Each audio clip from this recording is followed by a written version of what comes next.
নাম জড়িয়েছিল প্রয়াত অভিনেত্রী দিশা গাঙ্গুলির সাথে। চর্চায় এবার সিরিয়ালের অপর্ণার মা, তার সমকামী বিয়ে। কি জবাব দিলেন অভিনেত্রী? চিরদিনই তুমি যে আমার ধারাবাহিকে অপর্ণার মায়ের চরিত্রে দর্শকদের মন জিতেছেন অভিনেত্রী সুচন্দ্রা ব্যানার্জি।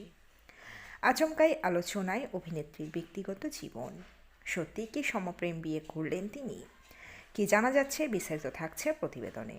বন্ধুরা, চ্যানেলটি নতুন হলে চ্যানেলটি সাবস্ক্রাইব করে রাখতে পারেন ও ভিডিওটি শেয়ার করতে পারেন ও হাইপ অপশানে ক্লিক করে ভিডিওটি হাইপ করে দিতে পারেন। ফের আলোচনা আর বিতর্কের কেন্দ্রবিন্দুতে চিরদিনই তুমি যে আমার ধারাবাহিক। এবার কাঠগড়ায় সিরিয়ালের নায়িকার মা। অপর্ণার মায়ের চরিত্রে অভিনয় করছেন অভিনেত্রী সুচন্দ্রা বন্দ্যোপাধ্যায়। ইন্ডাস্ট্রিতে ১.৫ দশক পার করে ফেলা সুচন্দ্রা আচমকাই আলোচনায় নিজের বিয়ের জন্য। টলিপাড়ায় ফিসফিসানি সমকামী বিয়ে সেরেছেন তিনি। অভিনেত্রী রিয়া দত্তের সঙ্গে ৭ পাক ঘুরেছেন।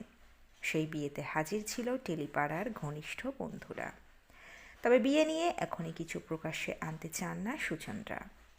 এই ব্যাপারে আনন্দবাজার পত্রিকার তরফে অভিনেত্রীর সঙ্গে যোগাযোগ করা হলে তিনি স্পষ্ট বলেন, অযথা গুঞ্জনকে পাত্তা দিতে চান না তিনি। তার জবাব, এখন এই ব্যাপারে তিনি কোনো মন্তব্য করতে চান না। কিন্তু কিসের লুকোছাপা? সুচন্দ্রা সরাসরি এই গুঞ্জনকে কিন্তু উড়িয়ে দেননি। সুচন্দ্রার সমকামী সম্পর্ক নিয়ে আলোচনা এই নতুন নয়। এর জন্য পিছিয়ে যেতে হবে 10 বছর আগে। টেলি ইন্ডাস্ট্রির অন্যতম প্রতিভাবান অভিনেত্রী দিশা গঙ্গোপাধ্যায়ের হত্যার ঘটনায় নড়েচড়ে বসেছিল সকলে। সেই সময় দিশার সঙ্গে সুচন্দ্রার বিশেষ বন্ধুত্ব নিয়ে আলোচনা মাথাচাড়া দিয়েছিল। দিশার মৃত্যুর পর সুচন্দ্রা তার চেষ্টা করেছিলেন। তুমি আসবে বলে সিরিয়ালে অভিনয় করতেন দিশা ও সুচন্দ্রা। সেখান থেকেই দুজনের সম্পর্ক গভীর হয়। তবে দিশা আগে থেকেই অপর এক অভিনেতার সঙ্গে সম্পর্কে ছিলেন। দুজনের বিয়েও ঠিক হয়ে গিয়েছিল। সম্পর্কের টানাপোড়েনের জেরেই নাকি নিজেকে শেষ করেছিলেন দিশা। তারপর থেকে নিজেকে অনেকটাই গুটিয়ে নিয়েছিলেন সুচন্দ্রা। ধীরে ধীরে ফের অভিনয়ের জগতে নিজেকে প্রতিষ্ঠিত করেন। অল্প বয়সেই মা কাকিমা চরিত্রের সঙ্গে খাপ খাইয়ে নেন। অভিনয়ের পাশাপাশি পাহাড়ে সুচন্দ্রার একটি হোমস্টে রয়েছে। সময় পেলেই সেখানে ছুটে যান সুচন্দ্রা।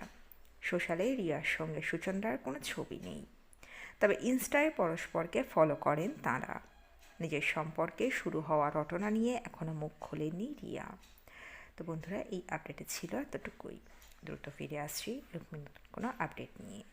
অজানা গল্প চ্যানেলের সঙ্গে থাকার জন্য সকল দর্শক বন্ধুকে অসংখ্য ধন্যবাদ। দেখতে থাকুন, চোখ রাখুন অজানা গল্প চ্যানেলে।